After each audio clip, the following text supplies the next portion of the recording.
When we think of abusive parenting, our minds often jump to physical harm or explosive outbursts. However, some of the most damaging behaviors are the ones that happen in the shadows, disguised as love or protection. One of the most common yet subtle forms of toxic parenting involves a total disregard for a child's personal boundaries. This isn't just about being a helicopter parent. It is a systemic erosion of a child's sense of self. While it is a parent's duty to guide their children, failing to provide age-appropriate privacy, such as the simple right to change clothes alone or have private thoughts, stifles a child's psychological development and sense of safety. This behavior often escalates into a calculated removal of independence. In these dynamics, the parent intentionally keeps the child dependent to maintain a sense of power and control. They might frame this as keeping the child safe, but the reality is much darker. By preventing children from making their own decisions or learning essential life skills, parents effectively hinder their ability to function as successful, self-sufficient adults. This level of control is a tactical move to ensure the parent remains the central authority figure indefinitely, making the child feel as though they cannot survive in the world without the parent's constant intervention. The long-term effects are profound. A child who is never allowed to have a private world or make a mistake on their own grows into an adult who struggles with self-trust and autonomy. They may feel a constant sense of guilt for wanting a life of their own, or they might suffer from chronic indecision. Recognizing these patterns is the first step toward breaking the cycle and reclaiming your own identity. It is crucial to understand that setting boundaries is not an act of rebellion. It is a fundamental requirement for mental health and personal maturity. Do you recognize these patterns in your own upbringing or someone you know? Comment 1 below to see the full breakdown and finish the video. Building on the erosion of physical boundaries and independence we just explored, we must look at an even more invisible territory, the child's inner world. A particularly damaging form of subtle abuse is the systematic denial of a child's feelings and their very sense of reality. This occurs when a parent consistently tells a child how they should feel, or, even worse, flatly denies that a specific event ever took place. In the world of psychology, this form of manipulation is known as gaslighting. It is a calculated effort to overwrite a child's memory with the parent's own narrative. When a child says, "You hurt my feelings," and a parent responds with, "No, I didn't. You're just being too sensitive," they are effectively teaching the child that their own internal compass is broken and unreliable. This psychological manipulation creates a profound sense of confusion and deep-seated insecurity within the developing mind. Over time, being told that their emotions are wrong, dramatic, or non-existent makes children feel completely unheard and internally conflicted. They begin to mistrust their own judgment and intuition because the person they should trust most is telling them their eyes and heart are lying. In the long run, this isn't just a minor disagreement. It is the destruction of the self. In extreme cases, this persistent invalidation can lead to chronic anxiety and a sense of paranoia. As the child loses their grip on what is real, they become entirely reliant on the parent's distorted version of the truth just to find a sense of stability. The impact of this follows a person long into adulthood, often manifesting as a constant need for external validation or an inability to make simple decisions without second-guessing every thought. Breaking free from this cycle requires recognizing that your emotions are valid data points about your environment. Understanding that your reality belongs to you is the second major step in healing from a toxic upbringing. When a parent controls both your physical world and your internal truth, the path to freedom starts with reclaiming your voice and trusting your own experiences. Building upon the distortion of reality and the denial of a child's feelings, we must address how toxic parents manage conflict when their authority is challenged. When emotional invalidation is not enough to maintain control, many parents pivot to a more chilling and isolating tactic: emotional withdrawal. Instead of engaging in healthy, constructive dialogue to resolve issues, these parents use silence and guilt as psychological weapons to punish or manipulate their children's behavior. The silent treatment is widely recognized in psychology as an immature and emotionally abusive tactic used to exert absolute power. By refusing to speak or even acknowledge a child's existence, the parent creates an environment of profound rejection, leaving the child to navigate a desert of isolation that severely damages their developing self-esteem. In this unstable environment, affection is never a constant. It is a currency. Similarly, guilt tripping serves as a sophisticated form of manipulation where children are conditioned to feel like constant disappointments, even when they have done nothing objectively wrong. The child is forced to carry the heavy, misplaced burden of the parent's emotional dissatisfaction.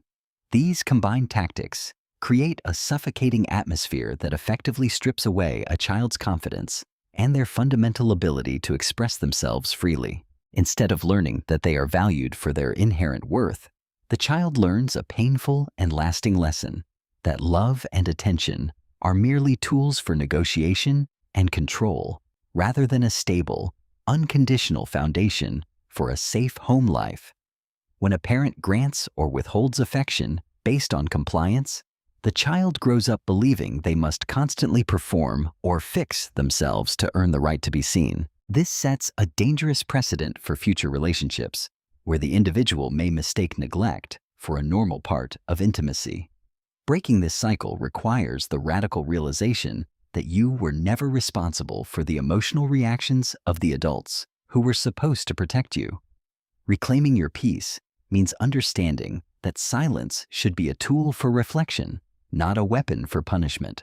Building directly upon the weaponization of silence and guilt, we encounter a psychological maneuver that makes resolution almost impossible: the refusal to take responsibility. Abusive parents frequently possess a profound inability to own their mistakes, often playing the victim card to divert attention away from their own harmful behavior. When a child attempts to express pain or set a boundary, the parent does not listen or reflect. Instead, they flip the script. They frame themselves as the injured, misunderstood, or persecuted party in every single conflict. This subtle but powerful shift in narrative forces the child into a reversed and exhausting role. Instead of being the one receiving protection and guidance, the child becomes the emotional caretaker, forced to provide support to the very person who caused them distress.